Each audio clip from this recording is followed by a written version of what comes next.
नमस्ते, मेरा नाम है चारू सिंह और लाइव लॉ में आपका स्वागत है।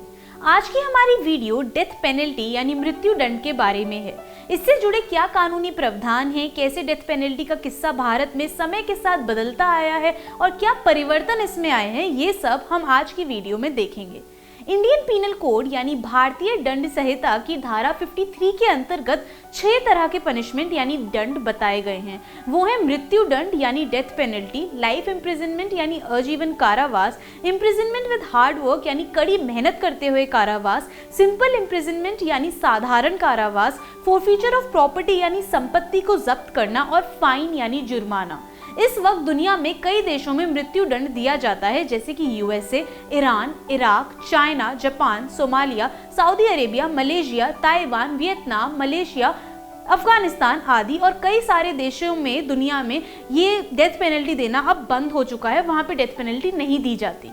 भारत में मृत्यु दंड पाने वाले अपराध हैं आईपीसी की धारा 302 के अंतर्गत मर्डर, धारा 396 के अंतर्गत डकैती के साथ मर्डर, धारा 120 के अंतर्गत क्रिमिनल कॉन्स्पिरेसी, धारा 121 के अंतर्गत भारत की सरकार के खिलाफ युद्ध छेड़ना यानी वॉर वेज करना या कोशिश करना, और धारा 132 के अंतर्गत अबेटमेंट ऑफ म्यूटिनी। साल 2013 से आईपीसी की धारा 376A के अंतर्गत जो बलात्कार के मामले आते हैं उनमें भी मृत्यु दंड को लाया गया। भारत में मुख्य रूप से क्रूर अपराधों के लिए ही मृत्यु दंड दिया जाता है और राष्ट्रपति के पास संविधान के अनुच्छेद 72 के अंतर्गत मृत्यु दंड के मामले में दया देने की शक्ति यानी मर्सी देने की शक्ति है। जब किसी व्यक्ति को सेशन कोर्ट यानी स्तर न्यायालय द्वारा मृत्यु दंड दिया जाता है तो हाई कोर्ट द्वारा उसकी पुष्टि होना बहुत जरूरी है। इसके बाद अगर दोषी सुप्रीम कोर्ट में अपील करता है और उसकी अपील विफल हो जाती है तो उस समय दोषी भारत के राष्ट्रपति से दया याचिका की मांग कर सकता है। अब ये वो सारी बातें हैं जिनके बारे में ज्यादातर लोग जानते ही थे, पहले से उन्हें मालूम था, लेकिन इस वीडियो में हमारा उद्देश्य आपको ये बताना है कि डेथ पेनल्टी में भारत में क्या क्या बदलाव इतने सालों में आए हैं। ये जानने के लिए, ये समझने के लिए आपको सबसे पहले ये जानना होगा कि मिटिगेटिंग सर्कमस्टांसेस क्या होते हैं।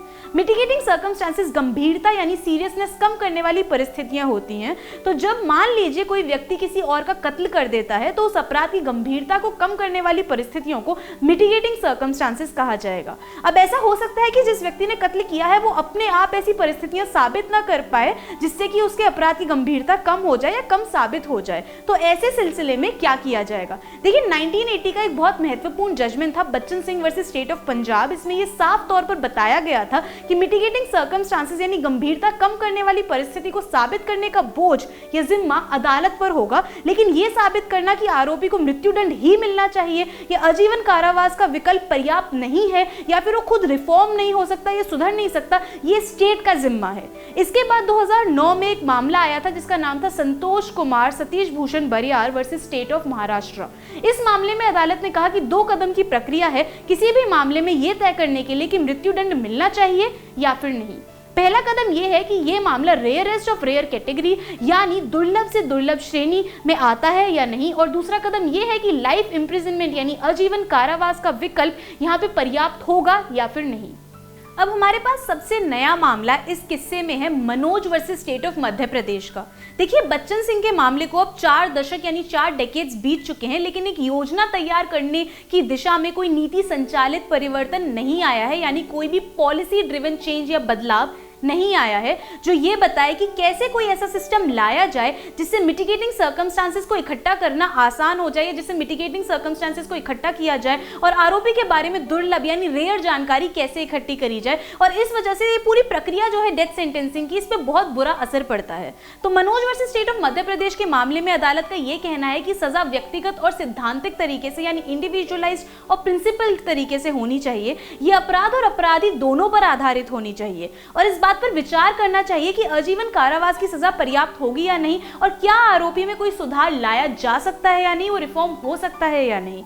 अब इस मामले में अदालत के कुछ और निर्देश, कुछ और गाइडलाइंस भी हैं जो कि कुछ इस प्रकार हैं कि ट्रायल कोर्ट के स्तर पर ही अदालत को अपराधी और स्टेट दोनों से जानकारी प्राप्त करनी होगी। स्टेट को अदालत के आगे आरोपी की मानसिक और मनोवैज्ञानिक स्थिति का खुलासा करना होगा। स्टेट को कम समय लगाते हुए कई और चीजों की जानकारी प्राप्त करनी चाहिए, जैसे कि आरोपी की उम्र क्या रही है या उसके घर की स्थिति कैसी है, उसकी आमदनी, वो काम करता था या नहीं, कभी किसी सामाजिक परिस्थिति में उसे किसी कठिनाई का सामना करना पड़ा या नहीं, उसकी आर्थिक स्थितियां हमेशा हमेशा से कैसी रही हैं, अब कैसी हैं। आरोपी को भी पूरा अवसर मिलना चाहिए, पूरी अपॉर्चुनिटी मिलनी चाहिए अपने अपराध की गंभीरता कम करने वाली परिस्थिति साबित करने के लिए। और अगर वो जेल में है तो अदालत को उसकी पूरी रिपोर्ट, उसके स्वभाव के बारे में जो भी जानकारी चाहिए वो जेल प्रशासन से मांगनी चाहिए। और अगर ट्रायल कोर्ट से सजा सुनाने के बाद या हाई कोर्ट की सजा को मंजूरी देने के बाद बहुत लंबा समय बीत गया है अपील की सुनवाई तक, तो फिर एक फ्रेश यानी एक नई पुलिस की रिपोर्ट मांगनी चाहिए अपराधी के स्वभाव के बारे में जानने के लिए या उसकी मनोवैज्ञानिक स्थिति के बारे में जानने के लिए। देखिए, ये समझिए कि यहाँ अदालत ने कोशिश करी है कि अदालत का ध्यान आरोपी की मानसिक स्थिति पर भी जाए और कार्यवाही के दौरान यानी प्रोसीजर के दौरान अगर उसमें कोई सुधार या रिफॉर्म आया है तो अदालत उसकी सजा के बारे में सोचे।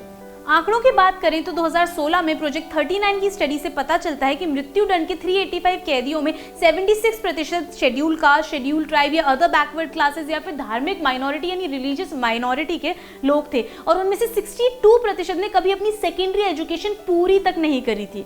2020 की रिपोर्ट में देखा गया कि दिल्ली की ट्रायल अदालतों ने साल 2000 से 2013 तक 80 मृत्युदंड सुनाए थे, जिसमें से 72% की सजा को आगे चल के अपील वाली स्टेज पे कम्यूट कर दिया गया था। देखिए, अगर किसी व्यक्ति को मृत्युदंड सुना दिया गया है लेकिन ये गलत फैसला है यानी उसको ये सजा नहीं मिलनी चाहिए थी, तो इस सजा को वापस नहीं लिया जा सकता, वो व्यक्ति वापस नहीं आ सकता। लेकिन अगर किसी को लाइफ इम्प्रिजनमेंट यानी आजीवन कारावास की सजा सुनाई गई है मृत्युदंड की जगह और वो गलत सजा भी थी, तो उस व्यक्ति को वापस बचाया जा सकता है, उसको बरी किया जा सकता है। यहाँ पे सबसे बड़ा आर्ग्यूमेंट डेथ पेनल्टी के खिलाफ यही है। अब आगे की जानकारी के लिए बने रहिए हमारे साथ सिर्फ और सिर्फ लाइव लॉ पे और सब्सक्राइब करना ना भूलें। धन्यवाद।